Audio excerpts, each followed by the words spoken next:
190 million pound جس کا origin یہاں سے ہوا لندن سے کیس کا. آپ کی ملاقات کرواتے ہیں لندن کے ٹاپ بیرسٹرز لائر سے جو اس کیس کو سمجھتے بھی ہیں جانتے بھی ہیں. جو نیشنل کرائم ایجنسی ہے ان کی جو ریکوائرمنٹس تھی انہوں نے اس کو آؤٹ آف کورٹ سیٹل کر لیا.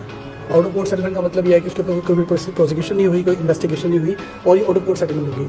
اس کے اوپر 2 ڈیڈ آف ایگریمنٹ سائن کیے تھے جو کہ کانفیڈینشیلٹی کی تھی, ایک between Pakistan and U K government اور ایک between the parties and the U K government. پیسے جو تھے وہ انہوں نے جب part of the deal was کہ یہ پیسے پاکستان میں جائیں گے. سپریم کورٹ بھی جو ہے اگر آپ اس کو دیکھیں اس کا جو اکاؤنٹ ہے وہ بھی ایک گورنمنٹ کا ادارہ ہے, لیکن وہ آپ اس کو اسٹیٹ کا اکاؤنٹ نہیں کہہ سکتے کیونکہ اس کے اوپر آپ کے پاس ایکسچیکر یا اسٹیٹ بینک کی کوئی اتھارٹی نہیں ہے. جو کچھ بھی ہوا, جو اس وقت کے جو ایک مشیر تھے انہوں نے جو ڈیل کی تھی نا, اس ڈیل میں یہ اکاؤنٹ کی ڈیٹیلز بھی انہوں نے پرووائڈ کی تھی جو سپریم کورٹ کا اکاؤنٹ تھا. اصل میں جو فنڈز یہاں پہ تھے تقریباً تو 15 یہ ڈفرینٹ اکاؤنٹس کے اندر یہ فنڈز تھے. تو یہ 2018 کی بات ہے 2018 کے اندر جس وقت ہائی کورٹ جہاں پہ انہوں نے یہ فروزن کیا, یہ 140 ملین ایک بنتے ہیں, 50 ملین ایک بنتے ہیں. 50 ملین کا جو یہ 1 ہائٹ پار گھر تھا وہ آل ٹوگیدر 190 ملین. جب یہ این سی اے کا جب بات کی چکے انہوں نے اس کو وداؤٹ پلیٹ یہ سارا ریبٹ ہو گیا تو یہ ساری منی لانڈرنگ آپ کہہ لیں اس چیز کو کرائم میں نہیں آیا, لیکن سول یہ بلکہ این سی اے کی بھی ہسٹری میں سب سے بڑی سیٹلمنٹ یہی تھی